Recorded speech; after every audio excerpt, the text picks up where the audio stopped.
Welcome to the scurrychurchofchrist.org. The Bible says in Hosea chapter 4 and verse 6, my people are destroyed for lack of knowledge. Please don't let this happen to you. Feel free to contact us at scurrychurchofchrist.org, where you can visit us, and any Bible question that you may have, we will do our best to answer. We are so glad you decided to visit us.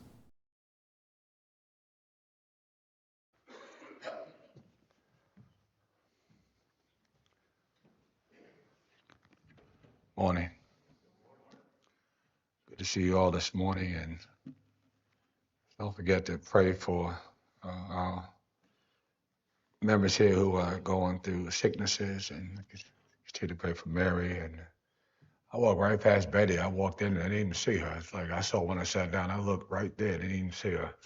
Good to see her this morning, and pray for her. And Judy, I know she's out. Let's pray for her. Let's continue to pray for people who have ongoing illnesses, and appreciate Terry in that bulletin, and she keeps me in check to check on people, because sometimes I forget until she asks me information and I go make some calls so I can give her the right information. So we appreciate that she keeps up with that. Very important. Appreciate you and what we do and what we're trying to do, and the work that we all individually do, and that sometimes don't get recognized, and the song leading, people count the money, and those who get the communion table together, and all these things keep it working, keep it going. So appreciate that. That's what, and those who clean the building, Bible classes and things like that, and things that you do that we don't know, but God knows. So we appreciate what we do. I want to, I'm not going to be long this morning. Joshua chapter 10. Joshua chapter 10, and Joshua is very interesting. Of course, he was allowed to take the people into the promised land. But no, I noticed something about Joshua, the book of Joshua, and what happens in chapter 10 when Joshua was fighting. They were taking the land of Canaan. And I believe it's Joshua chapter 6, the walls fell down. On the seventh day, they circled that area.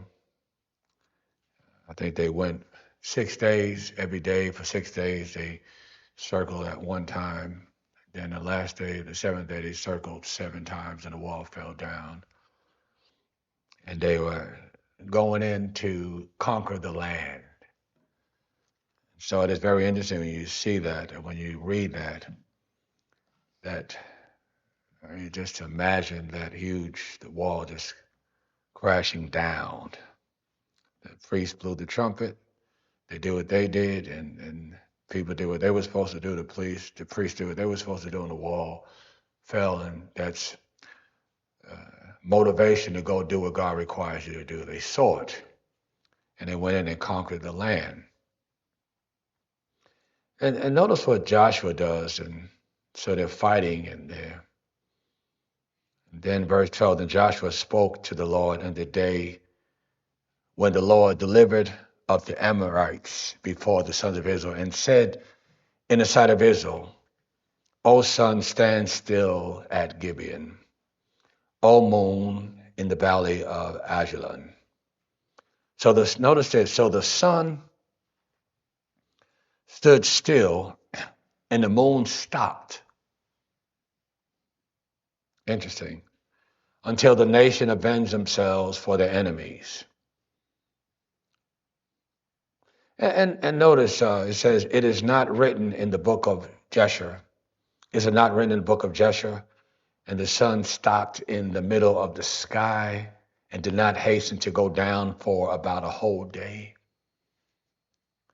And there was no day like that before before it or after it, when the Lord listened to the voice of a man, for the Lord fought for Israel. But notice the last, look at verse 14. There was no day like that before it or after it, when the Lord listened to the voice of a man, for the Lord fought for Israel.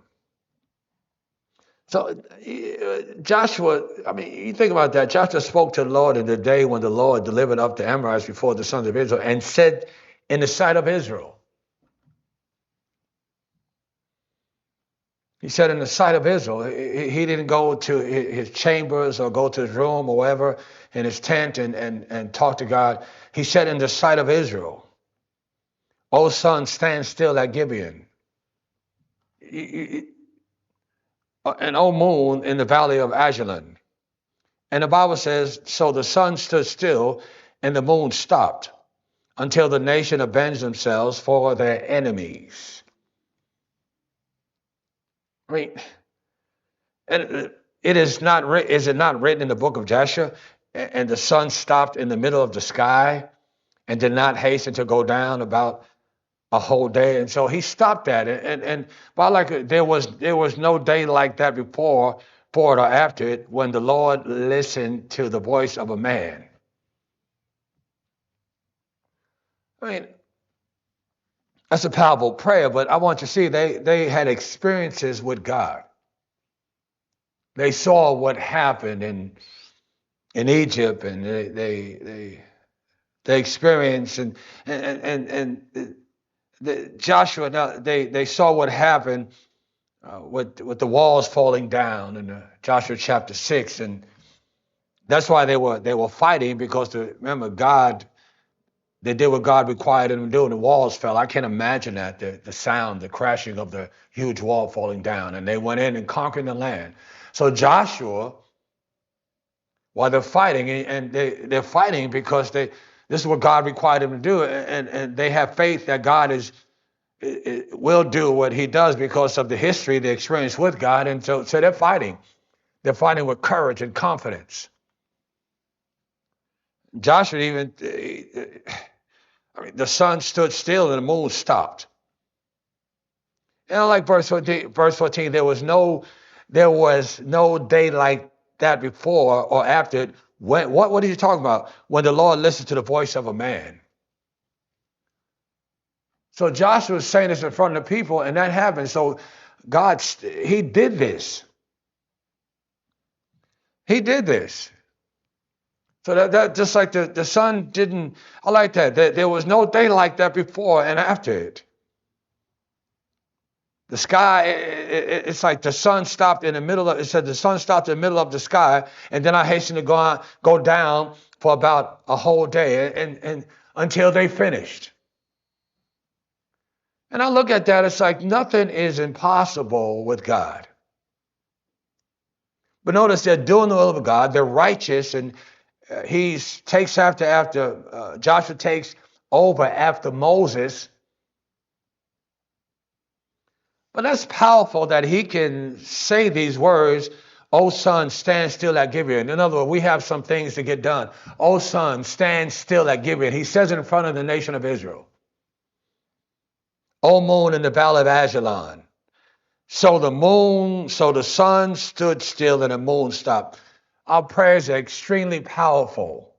These were righteous men. These were men that were doing the will of God. And I want us to grasp this. It's like this, when I read this, it's amazing to me that this happened. God listened to the voice of a man. His prayers were so strong that the sun stopped. The sun stood still and the moon stopped, and they were able to finish. Obviously, they need to see to fight. But when I think about that, God was with them, and they were fighting with confidence, and so he said that so they can continue to fight. God obeyed that. It's like God heard that and did what he was asking him to do. But remember what they experienced. They saw the wall go down, and they're fighting because that's what God required them to do, and so he says that with confidence. There was no day like that before or after when the Lord listened to the voice of a man. You realize what he did with his prayer, how his prayers went through to God, and God, I can imagine that. The sun doesn't go down all day until you finish doing what you have to do. That's the power of prayer. And I want us to understand, and as I looked at this, sometimes we put limits on God. It's like we limit what he can do. And I think that interferes with our faith. Well, God is not going to do that. God won't do that. Or God won't bless my marriage. Or God won't bless my relationship. Or God won't bless this. Or, well, God won't do this for me. Or, well, God can't do that. I know someone's in the house or someone's sick, but God won't do that. And no, what I like what Jeremiah said in Jeremiah 32:17. He said, nothing is too difficult for you. He's talking about God. Jeremiah 32 and verse 27. Behold, I am the Lord, the God of all flesh. Is anything too difficult for me? See, don't put limits on God. No, we don't do that. There's no limitations on God. And now I don't know what God is going to do, but I know what he can do. With God, all things are possible. And I know that as I go and pray to God, I know that these things are possible. It's not that they're not, they're very possible, because with God, all things are possible. Now, it's like, will he do it? I don't know. It's like I'm asking, and I'm asking and I know for sure that what I'm asking is very possible. It doesn't matter what it is. So someone's in a tough situation in the hospital, and I'm praying that God would help them, would bring them back to the normal state. I believe that, because with him, everything is possible. I want us to grasp this. This man, Joshua, spoke to the Lord in the day when the Lord delivered up the Amorites before the sons of Israel.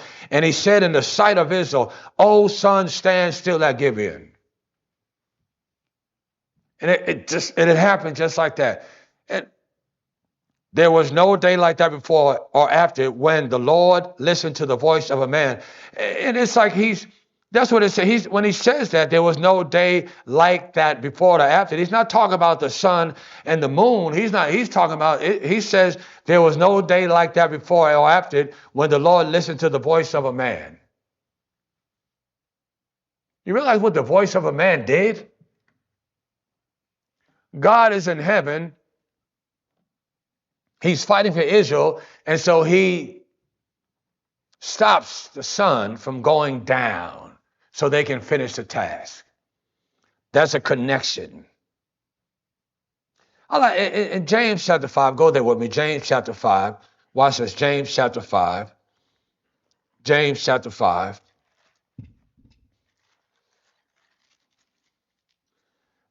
Like what he says about James, or rather Elijah. James chapter 5.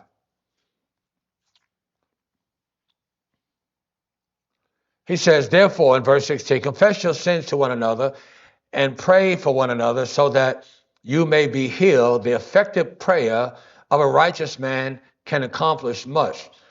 So the righteous man, his prayers are very powerful, very effective. But I like what he says. Watch this. Elijah was a man with a nature like ours. He's a man. Joshua is just a human being. Elijah is just, what he's saying, Elijah is a human being, and he's going to tell you how powerful Elijah's prayers were. He's just a human being. His prayer was very powerful. Joshua is just a human being. But we understand we are God's creation, and God desires a relationship with us. He wants us to communicate with him, but he wants us to understand that with him, nothing is impossible. And just because I don't understand, it's like I may pray for something and it doesn't go the way I want it to go. It doesn't mean it's not possible. Doesn't mean that he didn't hear. Doesn't mean it's like he heard my prayer. Doesn't mean he didn't hear my prayer. He heard it. It's just like I'm still going to trust him. But I look at Joshua said it. He said it. He said in front of Israel, and God heard it. He listened to him. He's moving, he's working. He says it. He wants the sun. He talks about what he wants the sun to do and the moon to do. He says it. And God did it. I mean, these were men, these are humans. I like that in verse 17. Elijah was a man with a nature like ours, and he prayed earnestly that it would not rain, and it did not rain on the earth for 3 years and 6 months. This is by the prayer of one human being, but he was a righteous human being. He was serving God. Then he prayed again, and the sky poured rain, and the earth produced its fruit. See? So, I mean, these were humans. You realize what they asked God to do? Elijah was a man. He was a man with a nature just like ours. That's there for a particular reason. He was human, and he prayed earnestly. He prayed earnestly that it would not rain, and it did not rain for, listen to this, by one man's prayer, it did not rain on earth for 3 years and 6 months. Can you imagine that? By one man's prayer. By one man's prayer, the sun did not go down.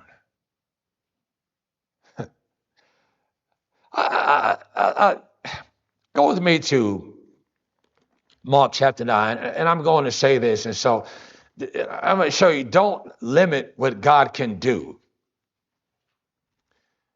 Don't limit what God can do. And I don't, the miracles have served their purpose, and the miracle in the Greek is dunamis, and it means dynamite. And so, and the miracles is in the Bible, they served a particular purpose, and that's when God showed his power. He revealed his power.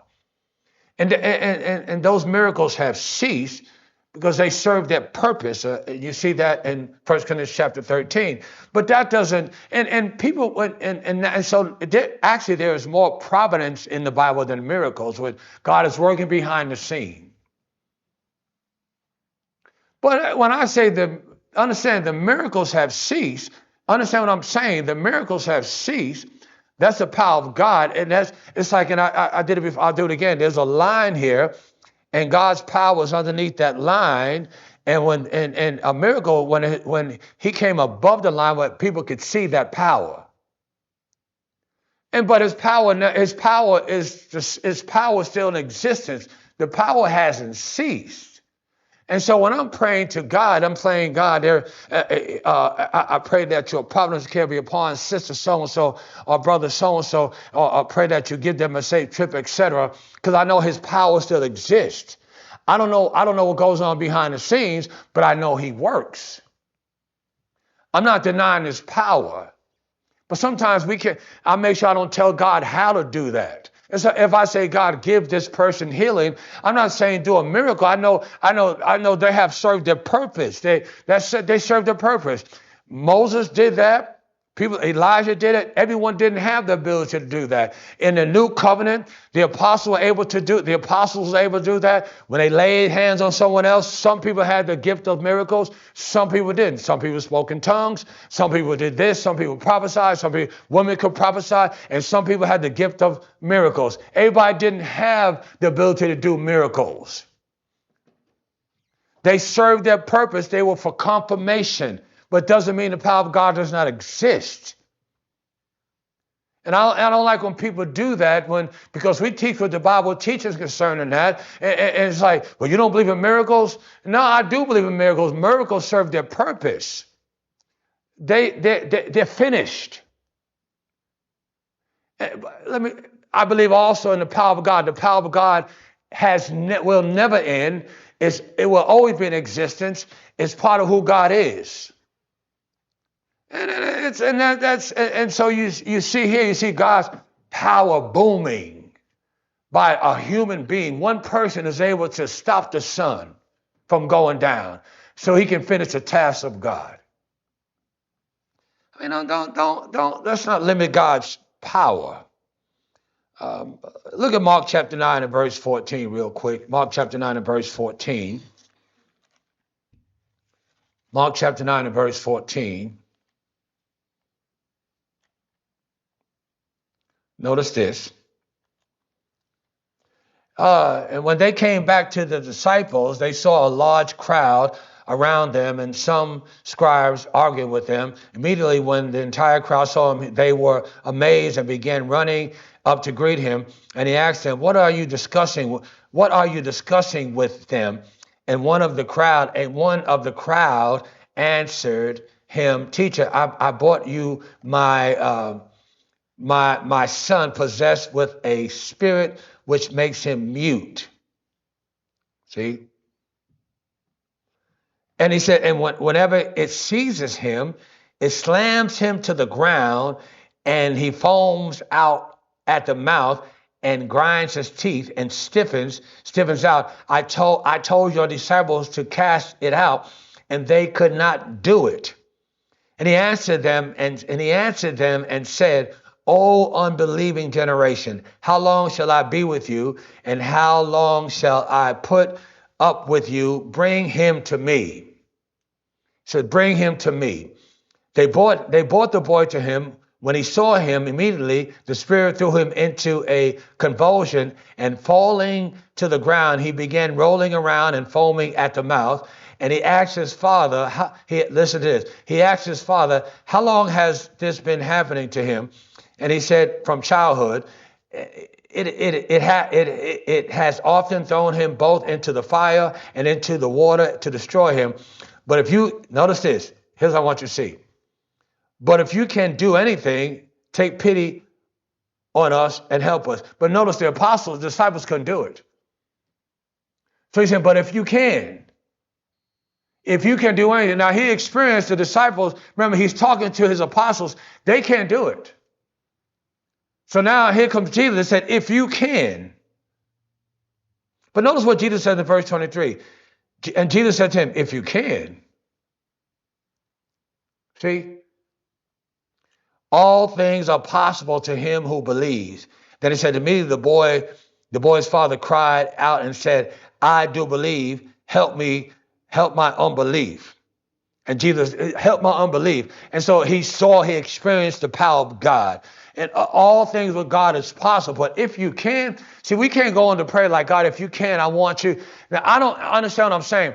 When I'm praying to God, I don't say, "God, if you can." This is what I'm asking you to do. No, I say, "God, I'm praying to God. I know you can." Now, I don't know if you'll do it or not, but I know you can. You understand? That's not "if you can." That's how we need to approach God. If you can, I'm asking you to do this. And then when it doesn't happen the way we want it to happen, it's all about God's will. I like what Jesus does in the book of Mark. Turn it real quick, and then we'll turn the book stay in Mark chapter 14. Mark chapter 14, watch this. Mark chapter 14. Mark chapter 14, and look at verse 36. Mark chapter 14 and verse 36. But look at verse 34. And he said to them, "My soul is deeply grieved to the point of death. Remain here and keep watch." He's talking to the disciples. And he went a little beyond them, that's Jesus, and fell to the ground and began to pray that if it were possible, see that, the hour might pass by him by. And he was saying, "Abba, Father, all things," notice what Jesus says, "all things are possible for you." See that? See that? "Remove this cup from me, yet not what I will, but what you will." He didn't remove it because it wasn't his will. But notice what Jesus said. Jesus knows that what he's asking is very possible because all things are possible with God. But he's saying, but now this is what I'm asking you. This is what I want. But it's not my will, it's your will. And so then you see on Jesus, he has to go to do what God requires him to do. And he's not saying, "God, if you can, if you have the ability." No, he knows. When he goes to God in prayer, he knows God has the ability to do what he's asking. But then he says, "But it's your will, not my will." And that's how we should enter prayer. "God, I know you can do this. But what is your will?" It may not be your will. And see, that's what happens. It's like God knows if you really believe what he can do. just because I don't receive what I'm asking God to do doesn't mean I don't lose my trust in him, because I understand there's two parts of that. It's what is his will for me? What is he doing? And what's the purpose behind that? And so there are things I don't understand, but that builds my trust in God. You know what I don't know. You know more than me. You are God. And so I'm just going to take it. I'm going to move on. I'm going to continue to serve you and worship you according to your will. I'm going to exalt you high because you are the Father, and I really, really appreciate you, even though it didn't go the way I wanted it to go. Let's close at Romans 8:28.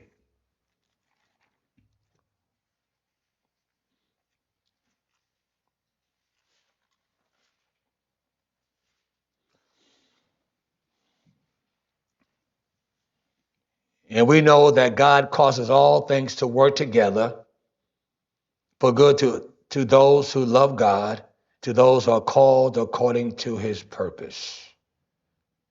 See that? And we know that God causes all things to work together for good to those who love God, and to those who are called according to his purpose. That's I think people, sometimes we don't grasp it. So pray for anything that pray for, if it seems huge, just pray about it. Understand, with him nothing is impossible. That's a reality. Whatever you're dealing with, that's just some huge debt or whatever it may be, but just we don't want to get to the point where we say, well, I know God is finished with him, that he's so far gone that there's nothing that can be. That's when I want to pray to God that God help this person to see their way to repent. Let your providence and care be upon that situation. God, do something. That's who I want to go to. When I want to go to God and pray when something seems impossible. Not really, because I know it's like I know all things are possible, but I want the things that are astronomical, that it's like just out of my hand. That's when I'm going to God, when someone is sick, extremely sick, and people say, "Well, that's nothing. God is not going to do that. It's just not going to work." That's when I want to go to private, want to go and pray that God, you have the power, you have the ability to do that. See, that's when you want to go. Don't ever say, well, I don't know about this one. No, that's not the mindset. He can do it. Now, will he do it? I don't know. But can he do it? Yes, he can. So I want you to think about this, what I'm saying here, and think about yourself. Whatever we are dealing with, whatever experience we've had in the past or we're dealing with now, go to God and pray about it, because it's very possible. And when it happens according to God's will, because we've experienced things, I'm gonna tell you something. And a lot of us in here, we know, and you know what I'm talking about, and I can say for myself that we pray to God about things that seem very impossible. But it happened not the way we expect it to happen. And when it happened, we realized, you know what?